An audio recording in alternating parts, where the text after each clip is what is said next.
Do you hear that? I mean, just listen very, very carefully. Silence. That silence you hear is the sound of panicans, never-Trumpers, people suffering from Trump derangement syndrome, being utterly and completely proven wrong. President Donald J. Trump announced a ceasefire between Iran and Israel. This has now been confirmed by both Iran and Israel. The end of the hostilities between Israel and Iran is now upon us. Now, I tried to tell you to not be a panicant. I tried to say to have some trust that President Trump actually knew what it is that he's doing.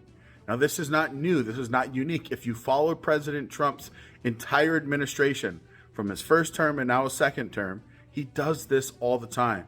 He is such a unique negotiator. He gets what he wants. And why? It's actually very, very simple. One, he employs what I call the madman diplomacy theory, which is that some people think he's just crazy enough to launch a nuke, let's say, against Moscow or Beijing or in Tehran. Some people actually think that he's crazy enough. Me personally, I'm like, I don't know, maybe there's like a 1% chance, but there's still a percentage chance. So if someone who's a huge Trump supporter is like, yeah, maybe he will, maybe he won't. Either way, I would support him. World leaders are like, definitely, like, we better take this dude serious.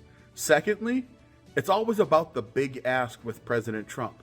He knows that America is the strongest country in the world, like militarily, economically.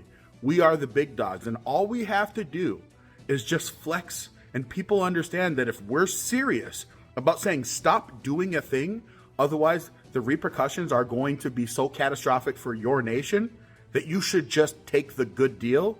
President Trump understands that fully. Lastly, I think it's seriously time that President Trump be considered for a Nobel Peace Prize. And I think at this point, like he's probably earned 4 or 5.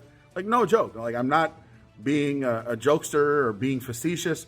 Like, I legitimately believe that President Trump has at least earned 1 Nobel Peace Prize, if not multiple. So let's just start pushing it out there. President Trump deserves multiple Nobel Peace Prizes. He is the greatest president in American history. It's not even close. And he is going to usher in an era of peace unlike any American president ever has. Mark my words.